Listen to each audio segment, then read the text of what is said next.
So how to listen to your signs and how to connect with spirit. For me, the first thing that I started with was learning to get a yes or no response. Because if you sit down and you try and say, what should I do with my life? Or, really specific or elaborate questions, it's going to be really difficult if you don't do this on a regular basis to receive and understand that message or that information clearly. But we can all understand yes and no. They're one of the first words we learn as kids. They're clear, they're concise, they're different. You're not going to misinterpret what you get. So that's where I started with my communication, is yes and no. Now, how your yes and no is going to come to you will be totally different or possibly the same as how it comes to me. When I ask a question, yes or no, my yes response is I feel pulled upwards. My entire body feels pulled energetically. My no response is I get pushed down. So that's how I understand my yes or no. For some people, you may hear yes, hear no. If you're a very visual person, you might see a color. You might see green, and that represents yes. You might see red, and that represents no. The point is that the possibilities of how that looks, feels, sounds to you is truly unique for yourself. So you have to figure it out. How do you figure it out? You need to practice. You need to practice as much as you can for as long as you can. Every day if you can, set aside time. And if you can do this at the same time every day, that's even better, because then Spirit knows if you're going to show up at 2 o'clock every day, Spirit can show up at 2 o'clock every day.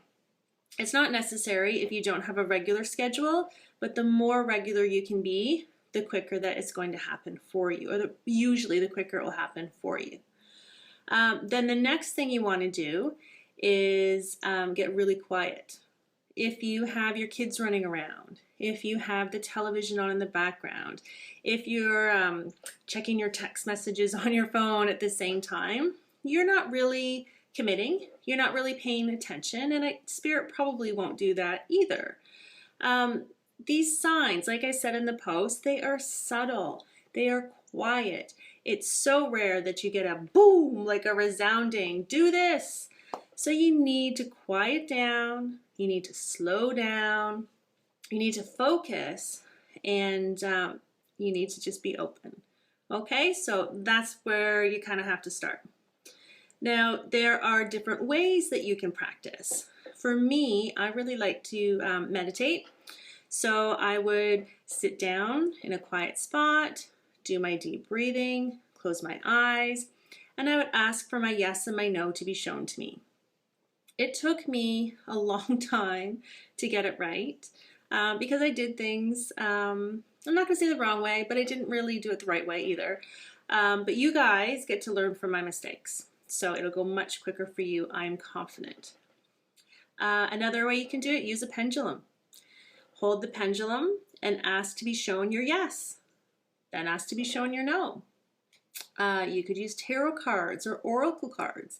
Pick 2 cards that really stand out to you, that resonate to you.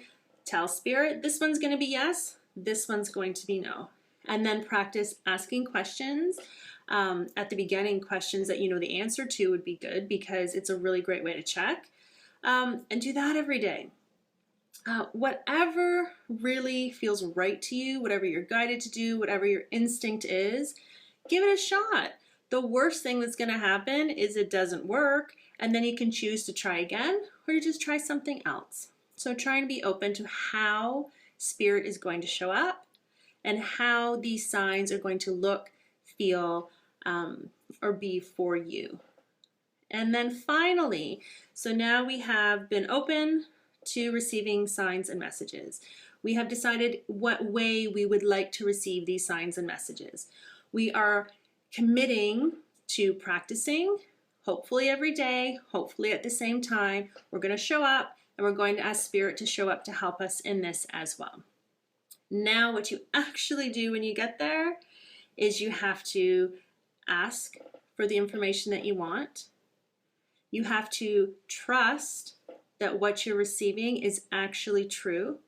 You have to shut that ego down, that second guessing, that doubt. Just trust whatever comes. It's okay if it's wrong. We're just practicing. Trust what you get. The third thing that I find very helpful, and I used to find very terrifying as well, is share it. So if you're getting information about yourself or maybe about someone else, tell them. Tell a friend, tell your partner, tell your kids, tell your cat, anyone who's going to listen to you. Because the act of saying it out loud, saying it to another person, that is showing another degree, another level of trust around it. And if you're lucky, you can also get some validation that that actually makes sense to someone else. And that's going to make you trust even more. And trust is paramount when you are receiving signs and messages from spirit. There usually is not a concrete, there's not concrete evidence, so you need to trust. Exercise that trust muscle, flex it as often as you can. And then the last thing that you need to do, it's basically what we've been talking about. Just repeat it.